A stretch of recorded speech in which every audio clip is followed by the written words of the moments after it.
All right. Welcome to another edition of Shabbat Lounge. This is Matt. And Jake here. And Jake, we appreciate people stopping by. And what is it that we want them to do? You need to go to Sabbath Lounge and check out all of our wares, which are actually... we have merchandise. Not wares. In fact, they are blogs, posts, and videos, and Torah portions, all that jazz. All the things that you've come to expect if you've been following us for any time. So go to sabbathlounge.com and you can click on those tabs. Specifically, the Torah portions tab is good because it has them all lined out there for you, and you can follow along with that. Yeah, we suggest that you read those Torah portions and do that before you listen to anything else. So, but we appreciate you stopping by. Appreciate your time to being on the channel. And Jake, we have something special today. We've been doing a bunch of interviews over the course of the year, and this will be in a playlist called Interviews. And so we've got a long list of people we've been talking to. And so today we've got somebody new. That's right. We just wanted to welcome Wilwaukee to the program.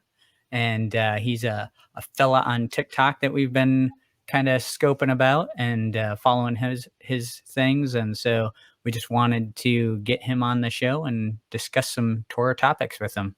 So, Hi, Will. Hey, shalom, guys. Thank you so much for having me on. I really appreciate it. Well, we're honored that you gave up some time to be with us today. We appreciate that a lot, and we've been a fan for a while, and we've laughed at some things. We've shooken our heads at a few things, but we like what you do. We've cried right along with you. So. Yeah, thank you. No, thank you. We like what you do and like your sense of humor and like your approach. And you've done debates, you've done all kinds of things. Tell us a little bit about kind of what, if somebody is new to you, what should they do? I want people to know that, so yeah, I'm a Torah observer. Kind of given that title. I'm 30 years old. When people come across my page, I want them to find a lot of interesting information. And I want them to also know that I am not a scholar. I never went to college. I never did any of that stuff. I am a plumber, and I currently just have my own company. So this is all the things that you guys see on my TikTok too, in the meantime.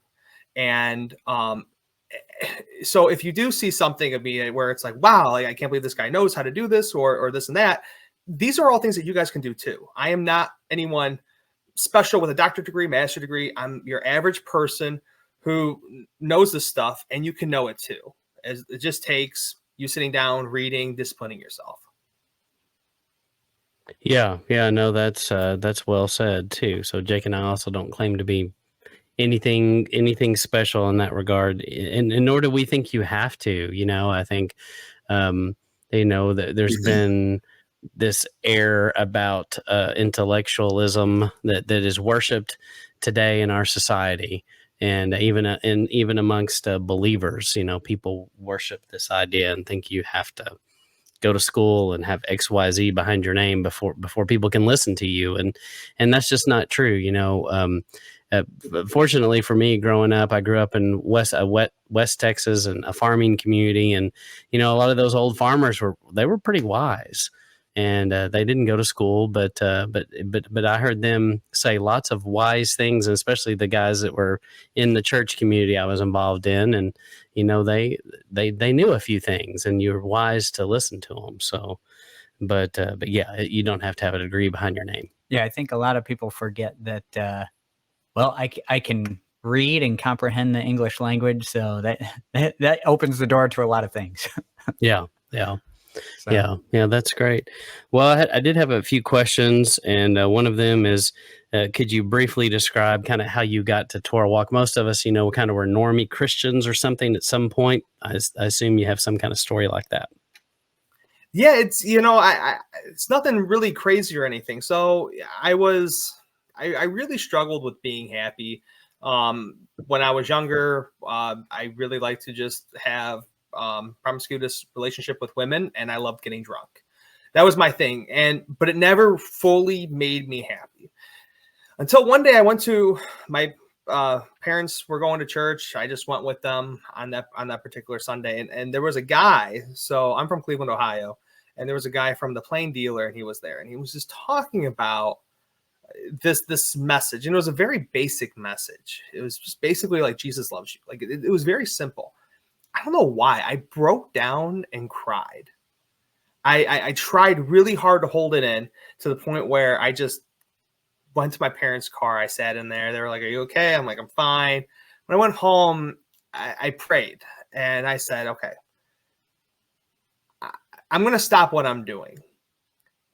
If you're out there, please just look down on me. Show me some grace. Give me some knowledge. Just give me something. I will follow you. But please let this change my life." Now, my dad was a worship leader at a bigger church, so he was kind of up there as like head honcho, kind of under the pastor. And my mom always did Bible studies or Sunday school, excuse me. So I've always heard the Bible. I've always, this and that, every Christmas, we're reading the story of Jesus and stuff like that. Yeah. And I'm reading the Bible for the first time. I'm like early 20s, right? And I get to, towards the end of the 3rd chapter of Genesis. I did not know that when they were kicked out of the garden, everyone knows the story. Adam and Eve get kicked out of the garden. There's 2 cherubs at the entrance blocking it so no one can enter, with the flaming sword going back and forth. I read that about 5 times because a flaming sword, well, that sounds imaginary. That sounds, like, that didn't actually happen in the Bible. I read it. I checked other Bible versions. They all said the same thing. I was so amazed. And I'm like, I've heard this in my entire life, and I've never read this. This is not even a full 3 chapters in the book of Genesis. Bereshit, in the very beginning of the Bible, the 66 book canon, whatever. And I continued reading. And then I find out that Jacob didn't have 12 kids. He had 13. He had a girl named Dinah. I'm learning all these things.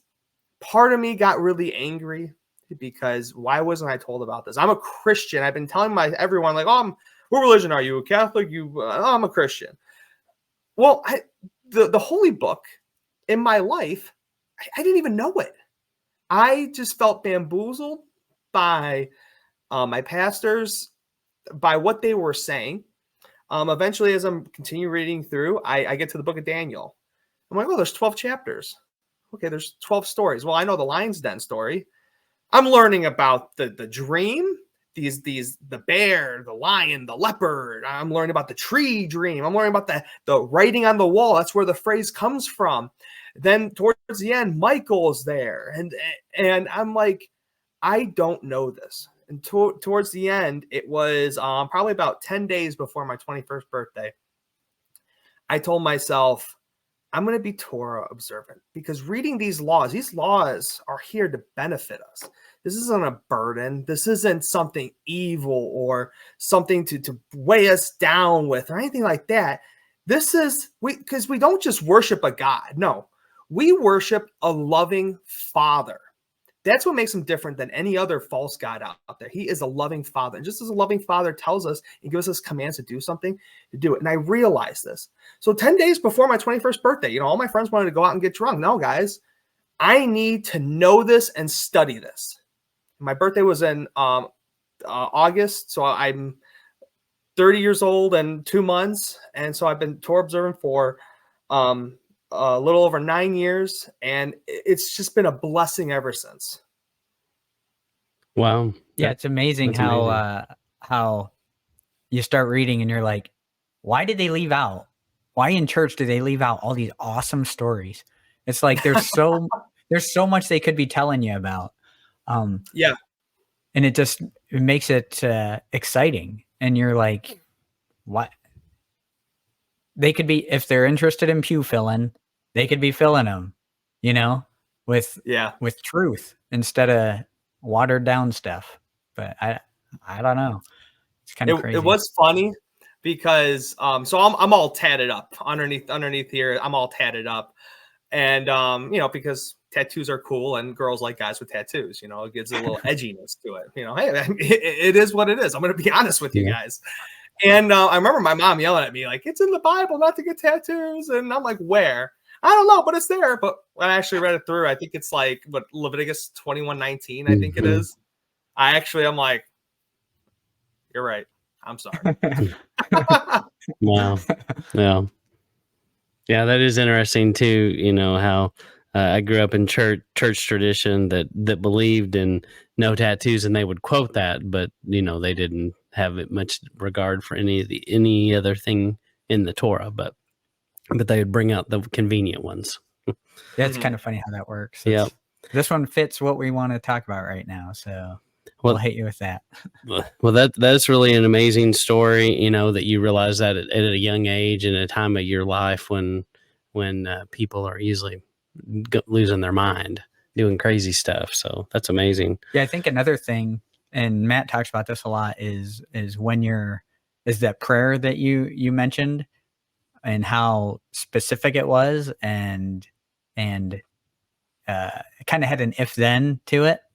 And people are afraid to do that. I think in church, you're kind of raised not to have if then with Yah.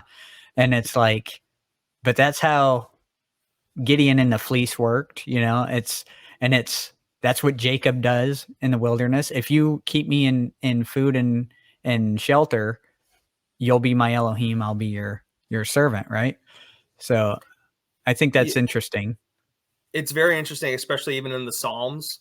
When you read it, it's almost like David is yelling at Yahweh, yelling at him in a way of like, you're the mighty God. You need to do this. You need to do that. You know, because I'm just me. Yeah. Right. And it's not many people realize like the struggle that we have. And I always try to tell people the story when, you know, Jacob wrestled with God, right? He got intimate with God. He wrestled with him. And this is how we are supposed to approach the Most High. We're supposed to be naked. We're supposed to show ourselves to him. And we're supposed to go back and forth. It's a relationship.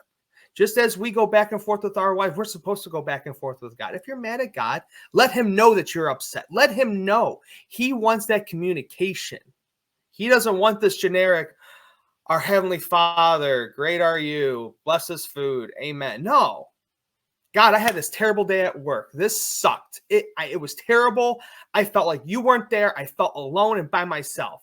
But that you are not that God, please give me comfort. He wants something real. Yeah, I think we put the weakness of human emotion to him and say, you know, he can't handle me being real with him, essentially. If that makes sense. He's a dad. You know, I have a 3-year-old son and a 2-year-old daughter, and I deal with his emotions right now. And he's raw with me. And I like it though, because I know he's being himself. And how much more than how much more than being naked in the garden. Yeah. Right. And then it's like, how much more than how I want my son to be towards me, how much more should I be to my father? Yeah. That's good. He definitely is big enough to handle whatever we say. And I find that to be liberating too, especially if you talk to somebody that's atheistic or completely walked away from their faith. And when you're not, when you don't freak out about them saying something along those lines, they almost don't know what to do sometimes because they've had so many people freak out. Like, I can't believe you'd say that. And you know, God is big enough to handle those objections. You know, it's not the first time he's heard it, nor will it be the last. So that's good. The other question I wanted to ask you about is, you know, kind of how do you see your role in the, you know, I don't know what to call this thing, but there is kind of this Torah observant or Torah pursuant social media community. You know, kind of how do you see your role in this? Well, you know, I'll be really shocked. You know, well, first, have you guys reaching out to me? I was very happy because I was like, wow, I've done something to grab the attention of Sabbath Lounge to what I do. You know, I just came to social media, I want to say in 2020. a lot of what I've been doing was I just was arguing with, pastors and stuff like that. And a lot of people knew what I argued, and they're like, "Hey, well, come to church. You got to ask my pastor this." Like it was kind of funny like that. And then I come on social media. And I think one thing with me is I'm loud and I don't bite my tongue. I'm that blue collar worker guy. I don't try to sugarcoat something. I'm just going to tell you how it is. And kind of like how I said earlier, I really want people in the Torah observant movement to, I get said this a lot of time, and I'm not trying to boast of myself or anything, but a lot of people like my content, like my videos. Wow, Will, like, you do really good things. And like, wow, I can't wait to be on your level one day. And it's like, well, you can. If I'm plumbing 40 hours a week, and especially now that I'm my own company, I'm gone sometimes 80 hours a week, and I can still do this. You can do this too. And I really want people to be inspired of that. If I can do this, I can have debates on YouTube. If I can make content, if I can have these discussions, what I know, you can know this too. And I really want people to see that this dumb plumber has some good points, has some good arguments. And I want people to, you don't have to agree everything with what I say, but use what I got and, go from there. Yeah, that's great. And I would say one of the reasons why you have so many followers is probably because of your honesty and openness, that we get so tired of fake. The world is full of fake. I mean, just anywhere you look, it's especially social media. It's all fake. It's people putting on these happy faces and living this happy life, but it's all a lie. And but it's nice to see people who are real and honest and just are who they are, and we appreciate that about you. Thank you. Yeah, and the to your point, how anyone can kind of get to that level. It's one of the things that we kind of realized when we came into this was how if I'm going to discuss this with, and we talked about this with Luke too, how, we have the answer sheet to the quiz, so everyone's looking at the same book. Everyone has the same access to the same answers.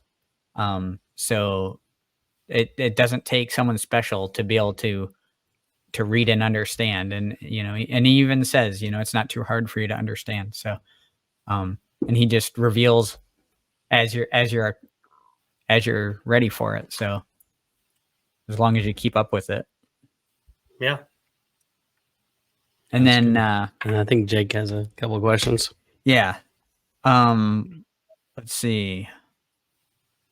I'll start with this one here. So one of the videos you did, I thought was pretty interesting.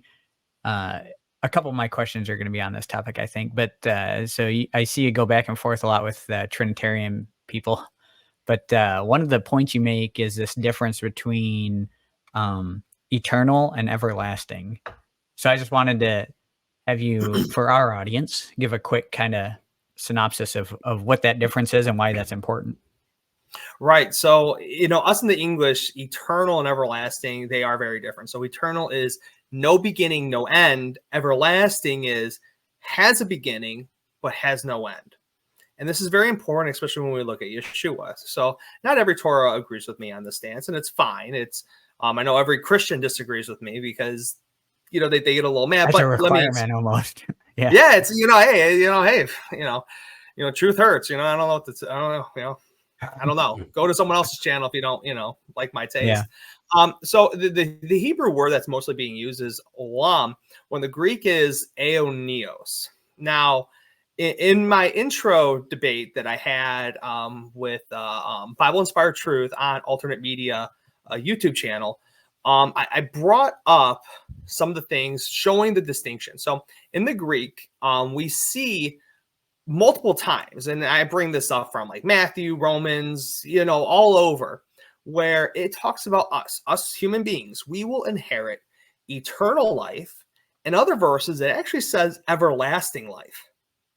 So I beg the question, is our life eternal? Well, no. If we will be given forever, like eternal, everlasting life. If it starts at some point, let's say Yeshua comes back, Revelation happens, and we come with perfect bodies and we live, I believe we will live on earth or in heaven, whatever your belief is. We start there. That is a starting point. That's not forever. So the correct term is everlasting life. We will inherit everlasting life. It's not eternal.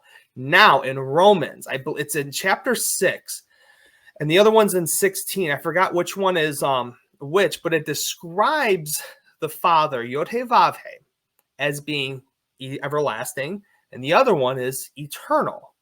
We know the Father is eternal because he has no beginning. So by calling the Father everlasting, that's grammatically incorrect. So I start off that to show the difference, because it's the same word, aeonios, in the Greek. And for anyone out there, I believe it's like 165 or like 166 in the Strong's Concordance. There's no distinction. It just says aeonios, life. So it's either eternal or everlasting, but we distinguish it's everlasting. And then the Father is aeonios. Well, we know he's not everlasting, he's eternal. So we know the distinction. Now, when it refers to the Son, and this is where Christians get pissed off at me, but I'm sorry. A lot of people will use Proverbs 8:22 and refer to this as Yeshua. I have no problem doing this. Now, when we look at the Greek Septuagint, it talks about wisdom being brought forth, right? Or aeonios. And it's the same word that is used in, I want to say it's 1 Corinthians, I think 11:9, referring to men and women being created. So if they're going to use Proverbs 8:22, but say he was eternal, well, then that's a problem. I think you guys saw my one video where I was arguing with the Calvinist, and he brings up Micah 5:2. But even in the Strong's, it calls it everlasting, even though it's referring to Messiah. Even with, so there's another issue.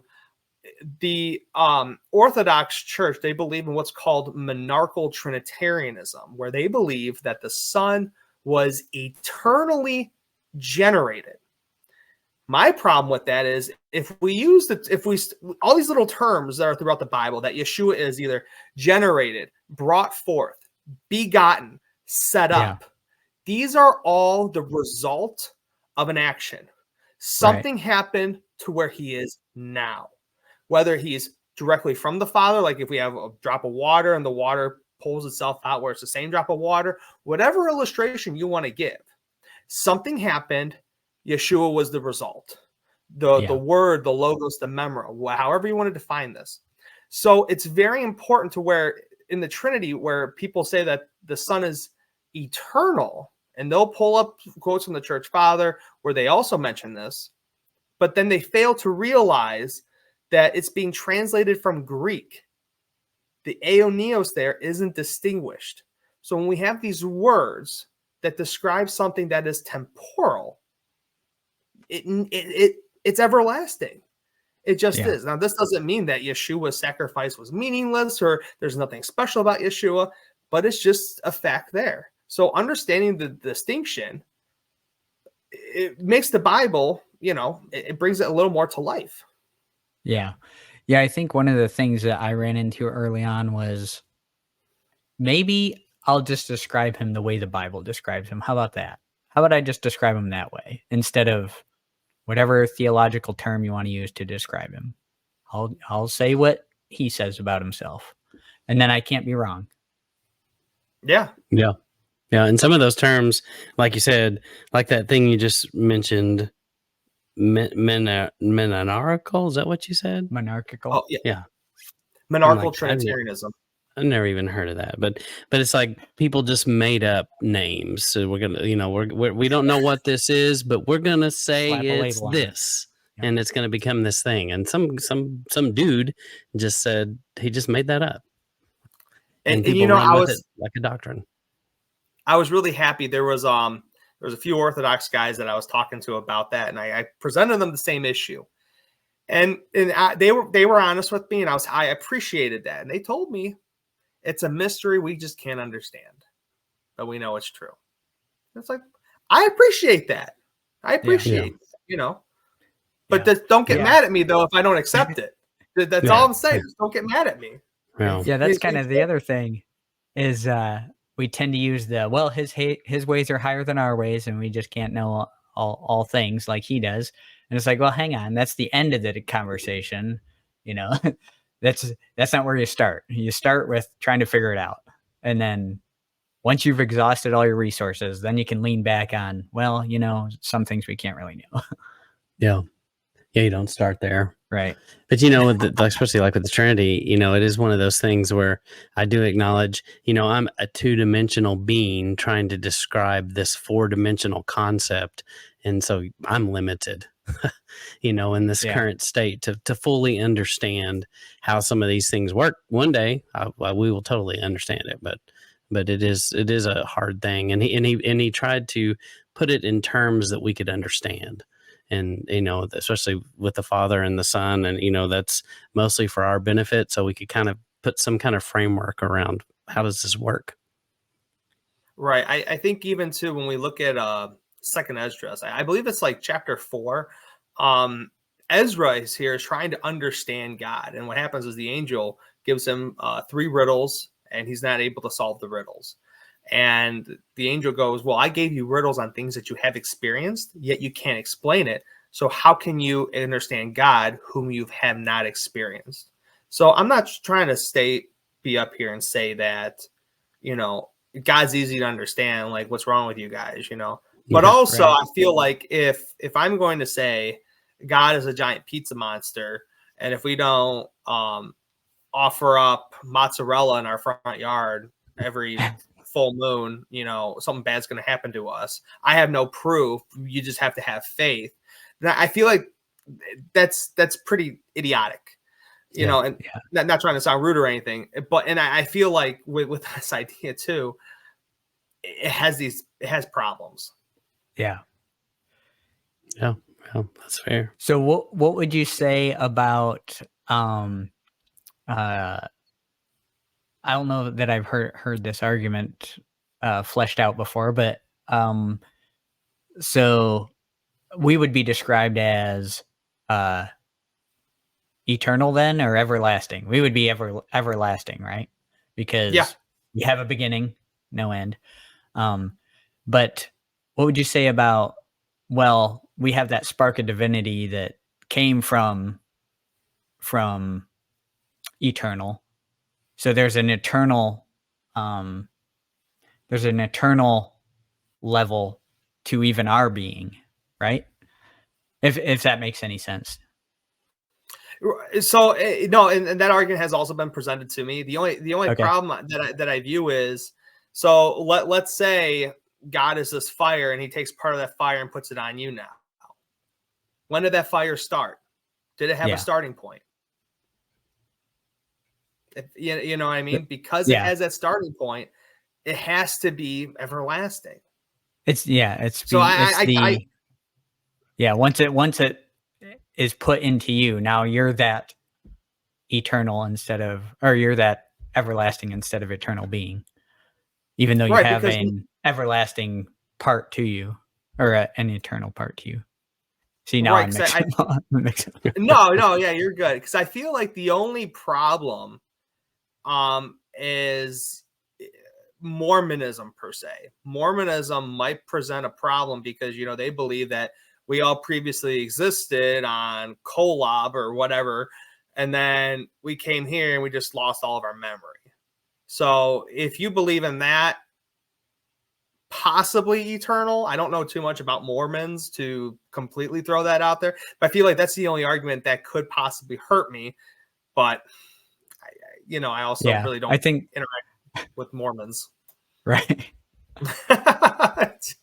Yeah. Plus it all has to work together. Right. But yeah, I thought that was a great explanation. I don't think I'd ever thought about eternal versus everlasting. That's good. That's a good thing you found there. Yeah. And then let's see, kind of in the same vein, at the beginning of Genesis, where it says, "Let us make man in our image," the us there, how would you describe that us? Because especially in terms of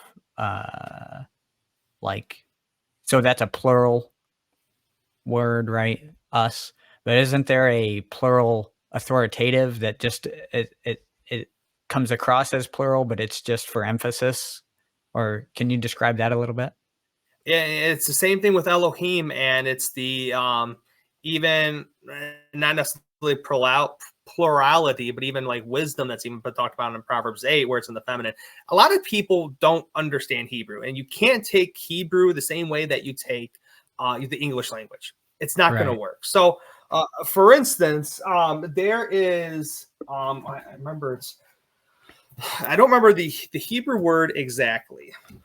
But yes, a lot of people will take that, let us make man in our own image. Yes, that's the person of the Father, the Son, and the Holy Spirit, all communicating with each other of how to create everything. Or a lot of Jews, some Jewish commentary will say that it was God talking to his divine counsel. But yes, to your point, the plurality doesn't necessarily mean literally plural.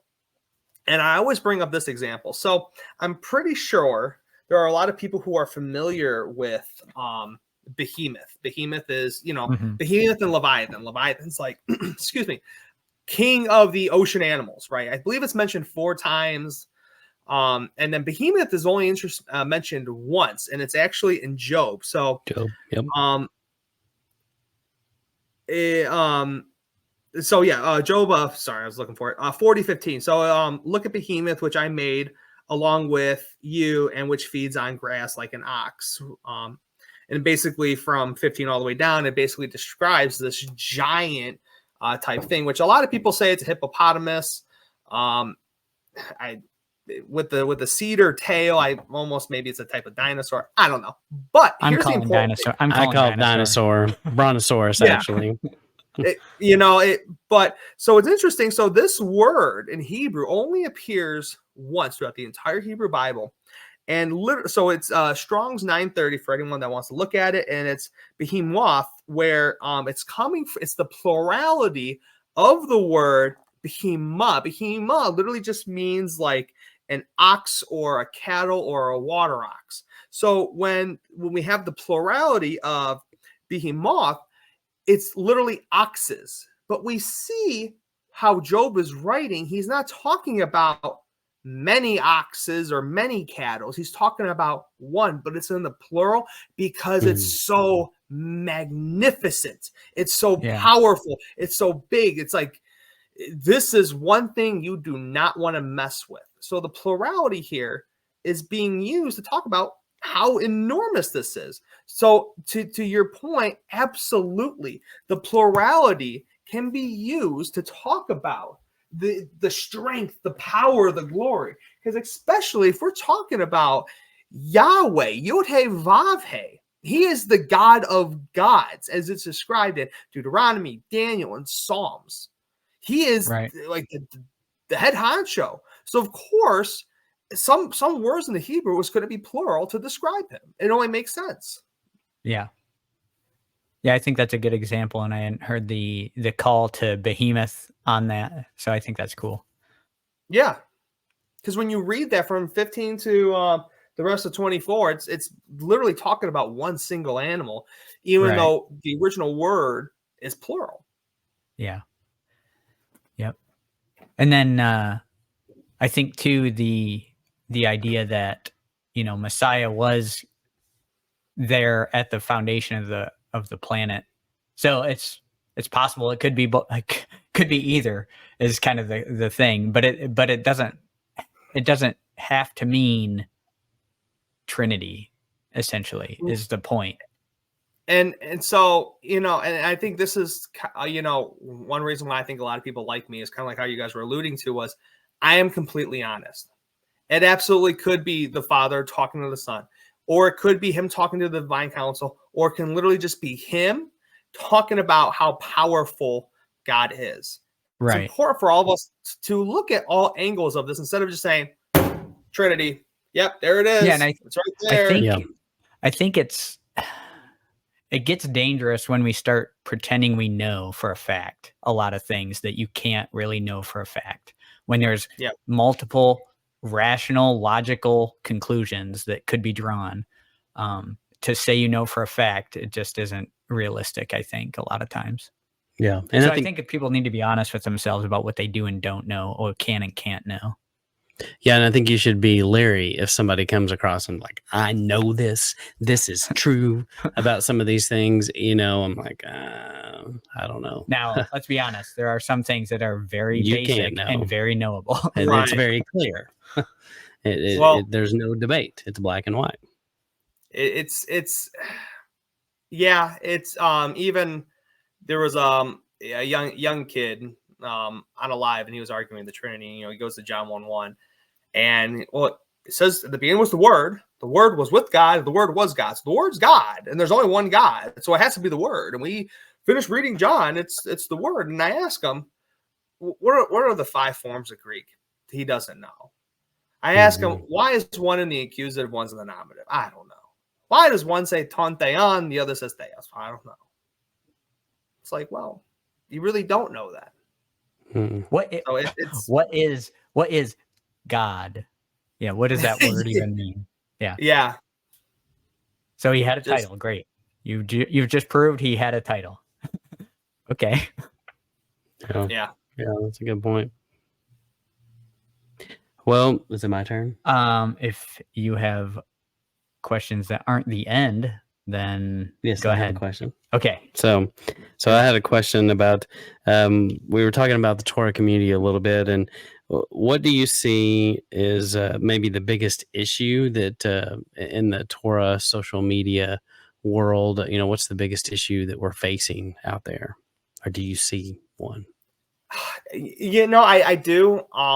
I think it's a lot of the people coming into Torah. A lot of the young people. So there is when a lot of these people come in with teachings that they just randomly find on the internet or something, and they run with it. That's fact, right? It does bother me a lot. So I get it. I think a lot of people, when they find out some things aren't true, like the Sabbath, heaven and hell, the Trinity, other things that the Bible doesn't necessarily agree with, I think what happens is they get angry, and then when they hear something like Christmas is pagan, they run with it, or Jesus is pagan, and then what happens is they'll go on the sites and they look it up, and they get fed a lot of misinformation. Not saying everything is necessarily false, but they almost come like a Torah terrorist, where then they'll read something, then, oh, if you don't wear your tzitzits, you're going to hell, or that's an unforgivable sin, and little things like that. So there's actually one guy, he's an author, he's no one really on social media. His name is Lou White, and I don't care for a lot of the stuff that he says. So for instance, he says, Yeshua, or like Isus, like how we have in the Greek, he believes that that's a pagan name because it sounds like hail, like Zeus. Yeah. Oh, yeah. Right. And he'll bring that up. However, what is it? The hail part in Greek is actually, what is it? It's halazi. So it's not even hail. This is what we call an equivocation fallacy. This has nothing to do with the word hail or praise Zeus. Because if it was, it would be halazi instead of just hail, how we sound in the English. It just sounds like it, so it must be it, which is completely wrong. And we have this person who writes these books, does these, and I know a lot of Torah observers who have his books. I have his books just so I can point out to other people this is incorrect. I really feel like, or they'll say that I just saw this one the other day. I had to talk to a sister in private about this, where the star, my wife is Jewish, by the way, just a little context. So she believes that the star of Remphem that's mentioned in the Bible is the Star of David, but it's actually not. And scholars have discussed this. It's an 8-point star. It is not the 6. Now, can the 6 be from pagan? Sure. I don't know. But it's not the Star of Remphem. We do know this, and this is from many scholar sources. They have pulled up ancient texts that show this, but we'll have some random guy on the internet say one thing or the other, and a lot of people just run to them. I feel like people coming into the Torah observant movement, really need to humble themselves, read the Torah, understand the Torah, understand there's a Masoretic text, there is a Septuagint, there is a Dead Sea Scroll, there is the Alexander Codex. Understand some of the original things. Then understand some of the traditions, but always go to a type of scholar source. Don't go to some weird website with a bunch of letters in it and numbers that someone just sends you, that you just go to or say, hey, look what I found. You know? So Yeah. I feel like to have a better idea of things is and not just running and hearing like Santa wears a red suit because he's actually Satan who lives in hell. If we mix up the letters of Satan, we get Santa. Could that all be true? Possibly. I think it's a bad argument though. But these are the type of things that you read online. So is it necessarily true? Yeah. Who knows? Yeah. Yeah, I think you get a lot of the ear tickling. People find sources that kind of go with their preconceived notion and they run with it, and then they're like, "Yep, see, this says it." So, and I think it. So, so it's a source. Yeah, I ran into a lady that she believed because she had seen it, unfortunately, like on, was it Joe Rogan? Is that his name? Yeah, that's his name.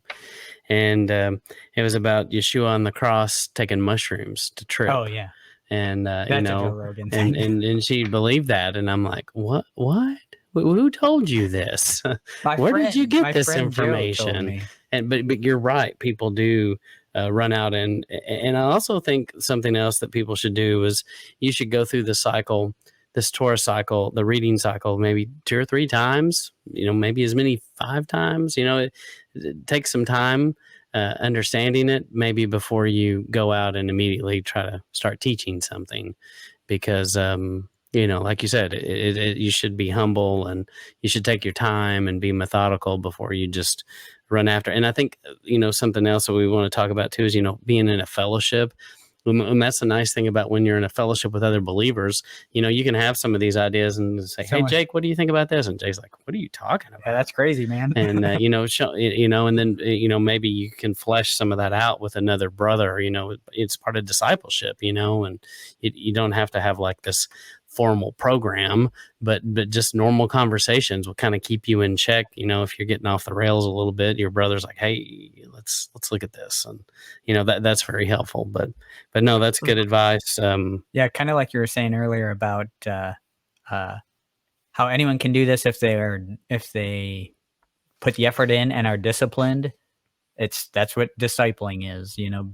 If you're discipling, then you'll kind of hash some of this stuff out that's fringy. And so typically what we would say is, hey, look at what Paul did when he's struck. The first thing he does is he goes back to Sinai, and it's like, do that when you're new to this. Do that. Go back to Sinai, figure out what you're supposed to know, get to know Yahweh for real, and then go from there. Yeah. And that's essence, what's said in Acts, in Acts where he says, go hear Moses preached in the synagogues, and they'll fill in the rest. Yeah. So I saw. Oh, do you have any questions for us that you had teased? Oh yeah. All right. So, are you guys DeWalt or Milwaukee? Grab it. Well, you gotta show I am too poor for Milwaukee, and so I'm probably more DeWalt. But I'd like Milwaukee, and if I was made of money, I would buy Milwaukee. I'm sorry though. You're DeWalt because I'm gonna have to leave. I'll leave. Wait, if that didn't get you, I have Ryobi's, so it's better than DeWalt. It's under the TTI umbrella. Okay. Now, see, that's a salvation issue that no one else brings up. Yeshua's words were in red, not yellow. Oh, that's a good point. Good point. Good old King James. I read the Blue Letter Bible, so I'm good to go with Ryobi. Yeah, or Cobalt. Yeah. Ooh, man, that backfired. Mm-hmm. So, okay, back to some real stuff. Although that was as real as it gets. I will give you that. But so I saw you did a video of so one of my favorites is you have a nail and you're pounding this nail in and you're like, it can't be done. And then you go, well, if I had a nail gun, I could shine the light from the nail gun on my nail. Hilarious. Yeah, But yeah, I remember. that was Yeah. well done. But Thank you. so anyway, back to real content here. This is hard hitting interview here, okay?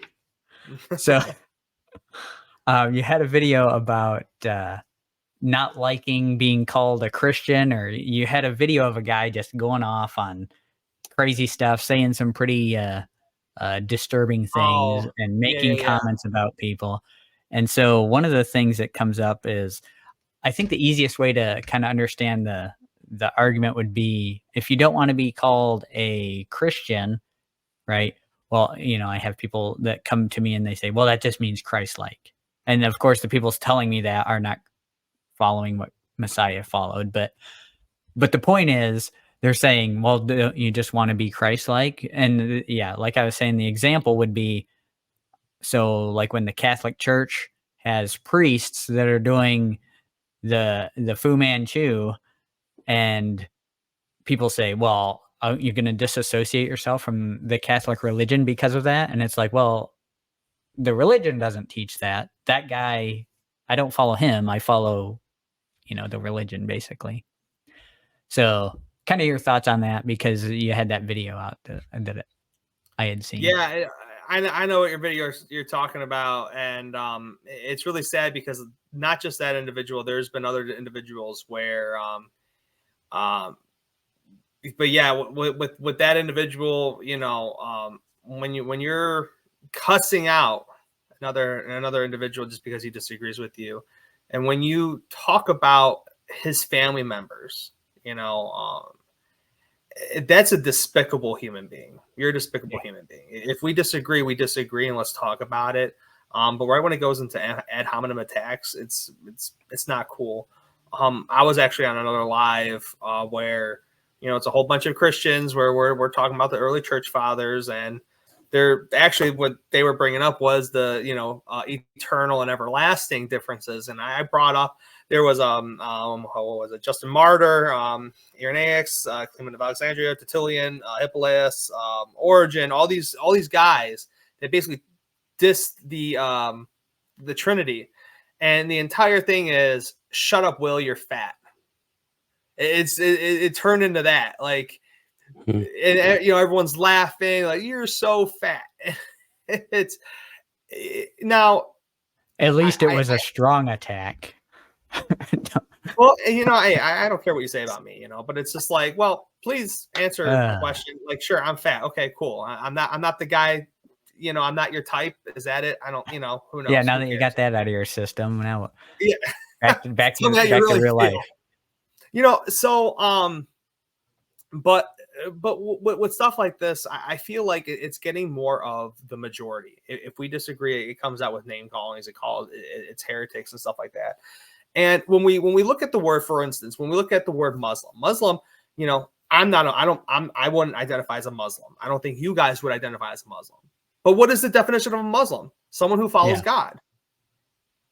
So, I follow God, you guys follow God, but you don't call yourself Muslim. Well, why? Because of what's carried on with the word Muslim. What the common term when we associate with Muslim, someone who is who follows the religion of Islam. That's more of a correct definition.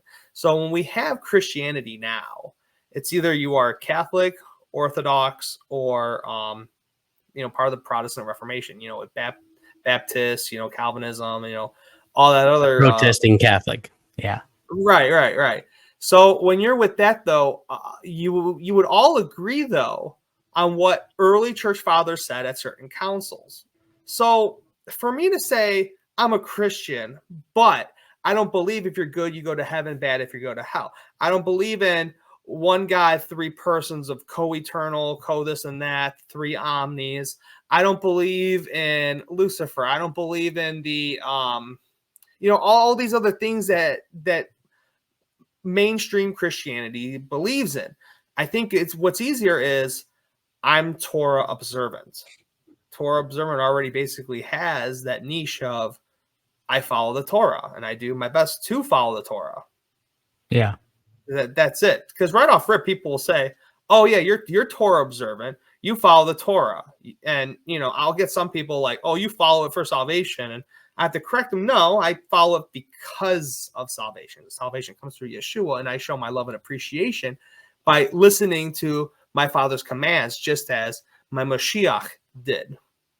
So, but people already know, they already have that understanding of a Torah observer. Or sometimes I will say that I am messianic, but I believe in Yeshua.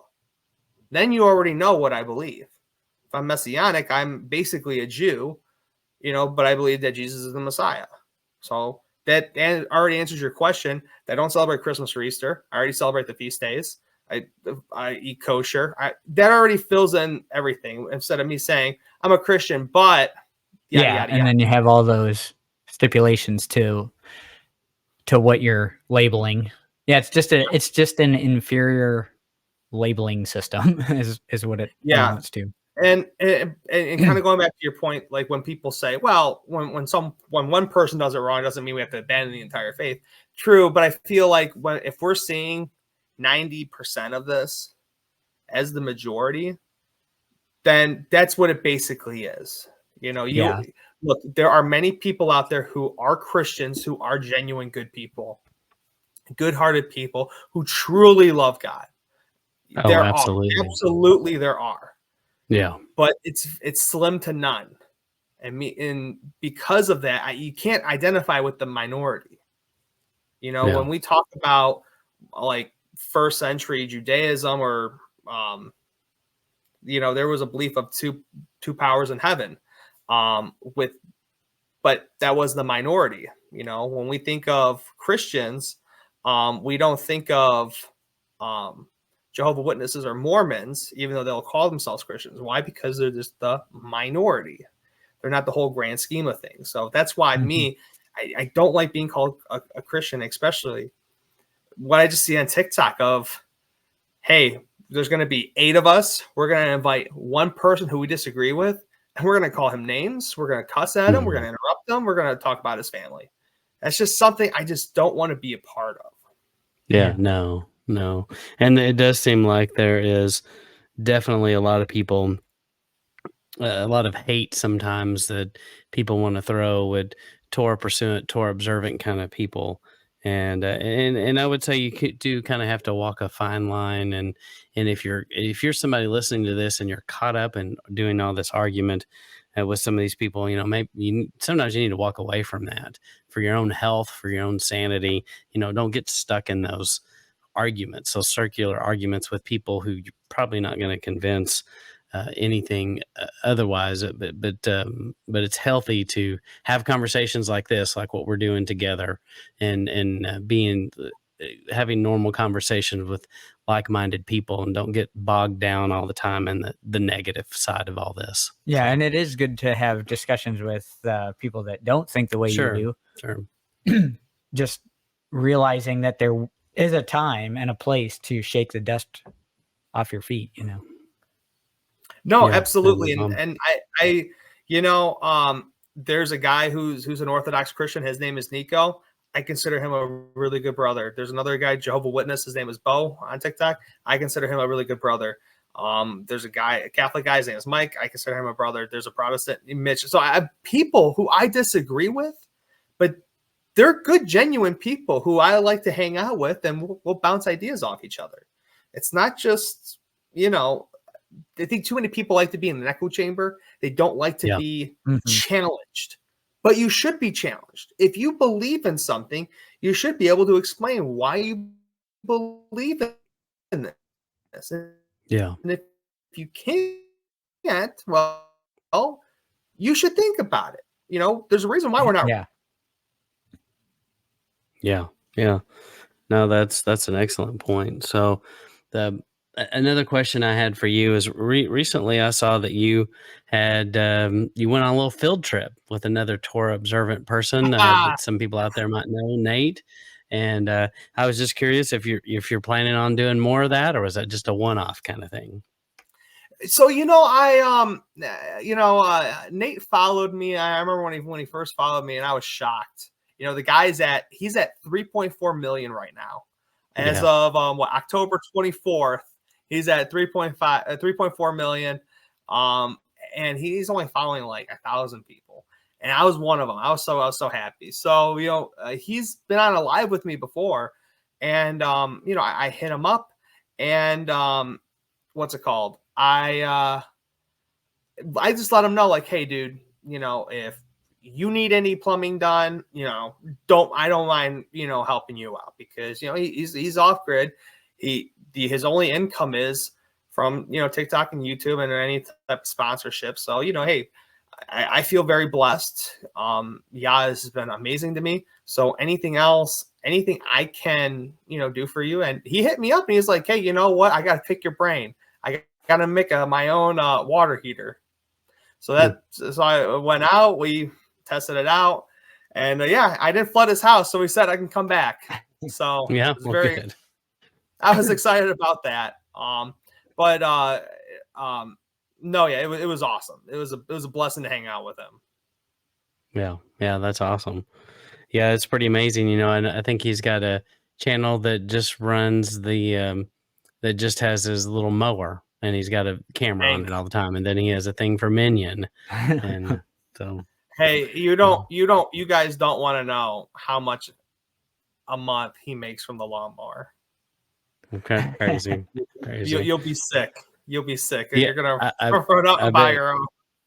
Yeah, well, because I've been in landscaping for a while, and about 4 years ago, the company I was working for, I brought in some robotic mowers, and we started exploring, how we could do that, and we did some setups, and yeah, I never even thought about putting a camera on one like that. It's pretty ingenious. So that's awesome. Yeah. Do you have one more? Are you Nope, good? Oh, that's it. and then I have one more question here. So something that I come across, and Jake comes across this, and some of the people in our fellowship come across, we run across a lot of homeless people, um and just in your day to day, on street corners and things, and not that this topic is homeless, but it does make me think. When I was a part of regular church, I had a like a contribution. I had a regular tithe, and so, do you have any good ideas, or you have anything that works for you for how do you give back to people in poverty? I don't know if you have any thoughts you're willing to share about that, but it's just a personal question, something I'm curious about. So this is something um I've only told one other person, just to give them encouragement. I don't like to share this just because I don't want people to be like, I'm doing this for clout or anything like that. But I'll be happy to share. So I get very concerned about the churches, or even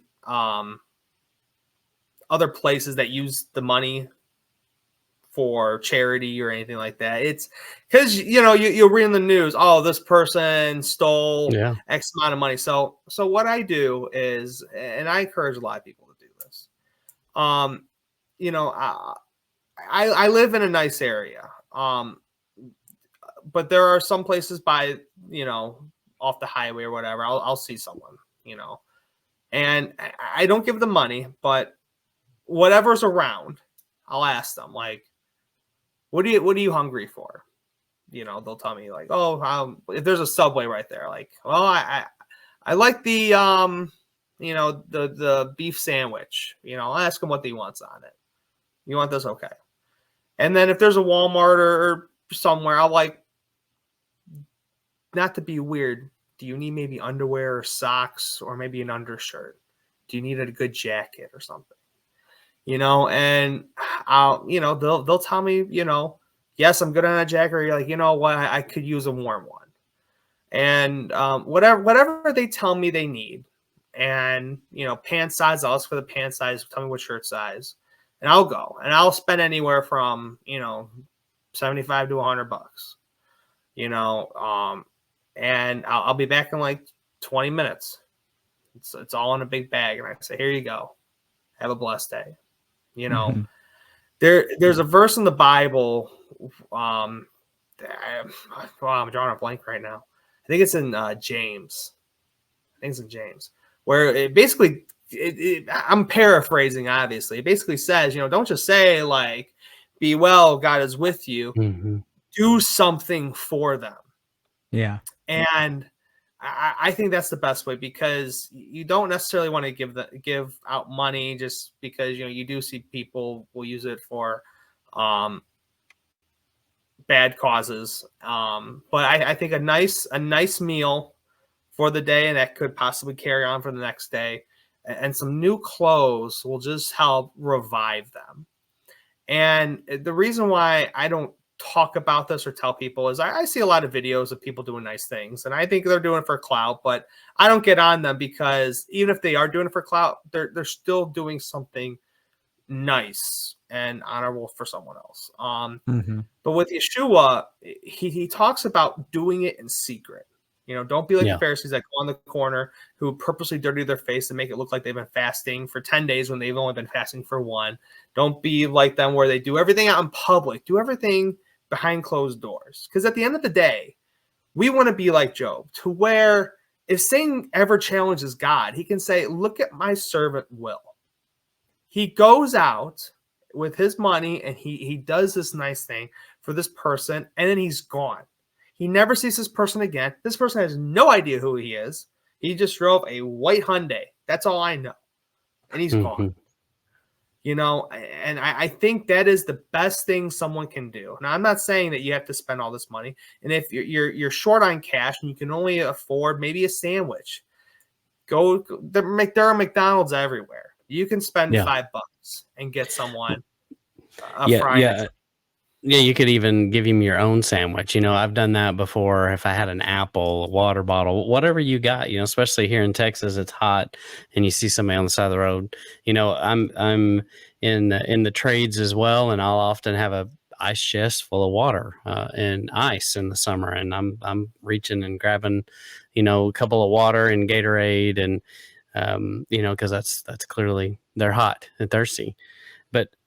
Something that I'm glad you said that, because something I've been kicking the tires on, and this is maybe people listening to this, maybe you've got some ideas on how to do this. I believe there is a gentleman that has a ministry somewhere on the East Coast who's Torah observant, and I'm trying to set up a conversation with him, because this is his whole thing. And he makes basically homeless care packages.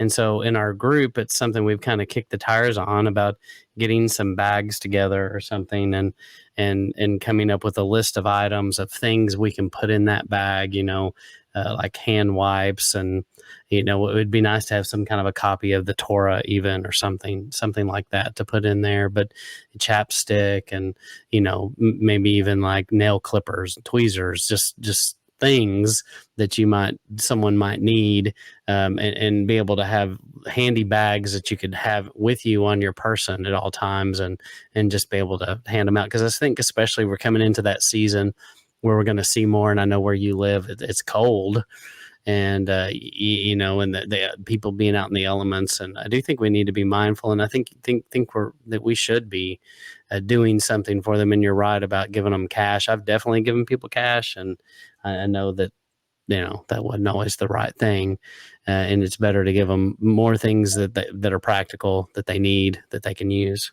So I appreciate you sharing that. Thank you. Definitely. Yeah, it's kind of the same as Matt. It's I think and what you're saying, I think it's better to give something that's practical, something useful. And if you are listening to this and you have some ideas, maybe you do something, please let us know. We'd love to, if you've got something that works for you. And, I've heard about people carrying like McDonald's gift cards in their wallet, and being able to hand those out. And and that's okay. But McDonald's is terrible for you, so I won't probably want to give them something better than McDonald's. But you can get a salad. You can get a salad at you McDonald's. could, but still, it's food. So that's a good idea. yeah. So if anybody has any ideas, we're open to definitely some suggestions, and I think it's something good to talk to. If you're in a fellowship and a group of believers, it's a good conversation to have, because we all have had those experiences, and if we don't talk about it, we've all been in. The other thing that I think is important when you're in those situations, to listen and obey what God is telling you to do, because unfortunately for me, I've been in those situations and I've heard him say something that I didn't want to do, and I didn't do it. And because sometimes you're like, oh, I can't do that.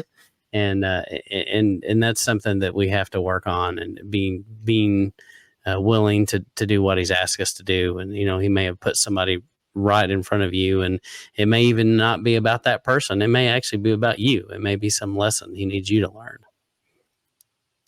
Yeah, and I think that's an important point you make about how it's sad that you can't necessarily trust an organization to work it out without skimming off the top or whatnot. And so it's kind of a sad state of affairs, but it's a fallen world, and that's what else are you going to expect, I guess.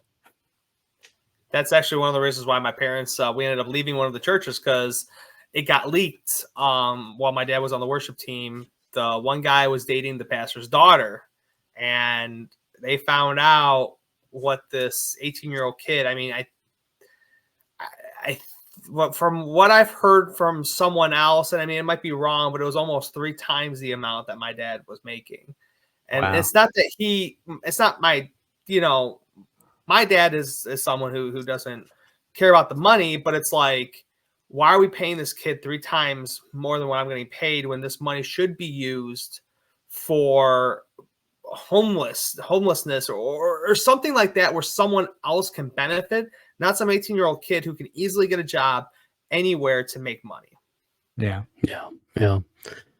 And I do recommend, like, if you're going to give, if you feel like you've got to give to a large organization, you should go to something like Charity Checker. There are several websites out there where you can check, and it'll break down like what percentage goes to administrative cost and what percentage actually goes to the people who need it. And unfortunately, so many of those organizations, the fat cats at the top, they're taking their piece, and then they give out, a little bit left over, and so that's the danger with some big organizations.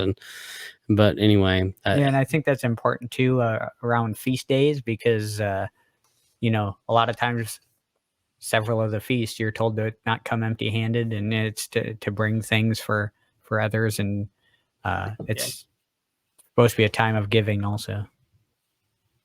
Right, but Jesus fulfilled the law, so I don't have to. So We don't have. He also fulfilled the marriage too, so we don't need to get married anymore. Yeah. Yeah. Just a little bit of humor. That's me. Yeah. No, that's good. Well, Jake, do you have any other questions? No, I mean, it was good to have you on, and it was good to pick your brain about a few topics and get to know you a little better. No, Will, do you have any other questions? No questions. I do want to thank you guys so much. I remember when I think it was Matt, when you first reached out to me, I was so happy and giddy, because I'm like, wow, I'm being recognized by one of the, big YouTube, TikTok people out there.